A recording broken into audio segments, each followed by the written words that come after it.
All right, welcome to The Explainer. Today we're going to dive into a really powerful story about how sometimes just one single flaw can feel like it defines our entire life, and what it actually takes to break free from that and rewrite the whole story. You ever have that feeling, that you're almost perfect, except for that one thing? There's actually a great phrase in Mandarin for this, mei zhong bu zu. It basically means there's a small defect in something that's otherwise perfect. And that one thing, that single imperfection, it just seems to soak up all the attention, doesn't it? And our source material has this perfect little story that shows what I mean. The author, she got these professional headshots done, and they were great. The lighting was perfect, she felt fantastic, but there was just one problem. A month before, she'd broken her finger, and she totally forgot to take the splint off for the photo. And for years, literally years after that, whenever a company would use that picture, they'd ask, "So, is her hand okay now?" That one tiny temporary flaw became the only thing people saw. So that experience of one flaw just overshadowing everything else, well, that brings us right to the heart of a biblical story, and to a man who is living this exact problem, but on a scale that has completely altered his life. Okay, so let's get into it. The man's name is Bartimaeus. Now, in the original language, bar means son of, and Timaeus means something like perfect, complete, or cherished. So his name literally means son of the perfect. I mean, what a name, right? It's just full of promise and dignity. But here is the brutal irony of the whole thing. The story introduces us to Bartimaeus, the son of the perfect, as a blind beggar, just sitting on the side of the road. There's this huge, painful gap between the identity his name promises and the actual reality of his day-to-day life. And you can just see how this one problem created this devastating chain reaction. Being blind wasn't just about not being able to see. Back then, it meant you couldn't get a job. It meant you were socially shamed because a lot of people saw it as a curse. And over time, all that rejection just wore away any hope he had for a future until he became totally passive. Just sitting there, stuck. And the source material uses this brilliant metaphor for this. It warns us not to let a painful moment or a flaw or a past trauma become our life's theme song.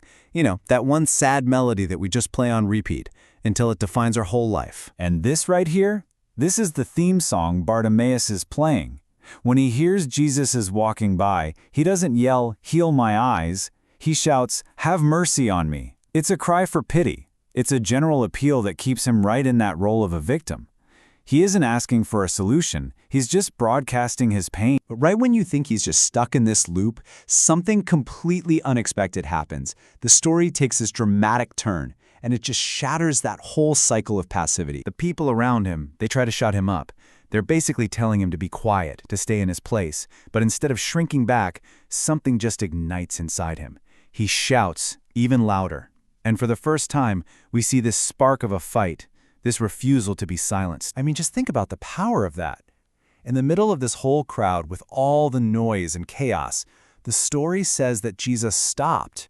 His entire procession just grinds to a halt, all for this one beggar who refused to stay quiet. Now, this next part is so important.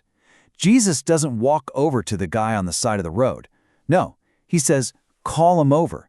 He commands Bartimaeus to come to him. And you have to ask, why? Because this command, it's not just an instruction, it's an act of empowerment.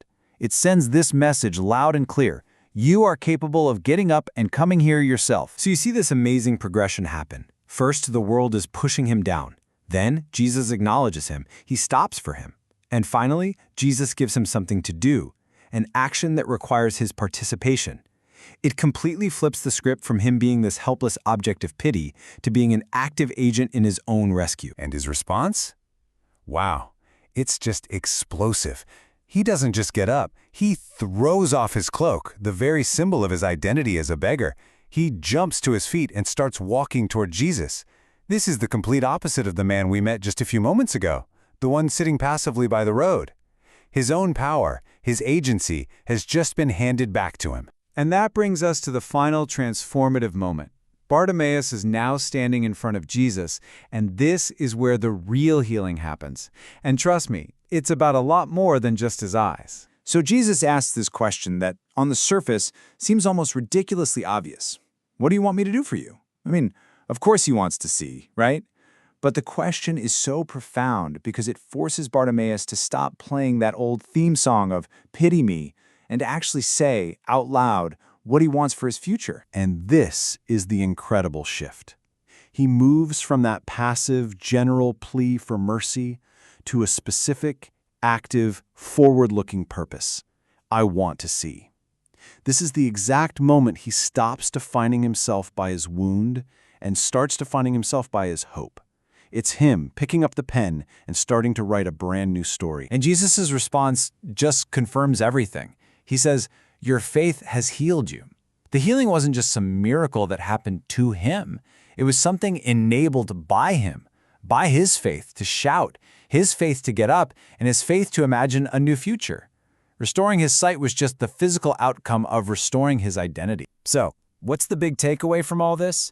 Real healing isn't just about fixing the one thing that's wrong, like that broken finger in the photo. It's about a fundamental change in how you see yourself. It's about going from being a passive victim of your life to being an active participant in your own future.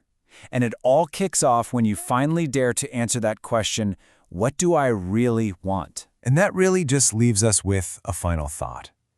The story of Bartimaeus, it's not just about a blind man from 2,000 years ago. It's a pattern, a template for change. And it makes us ask ourselves, what flaw, what past hurt has become my theme song? And if I heard that call to get up and walk away from it, what new story would I have the courage to write for myself?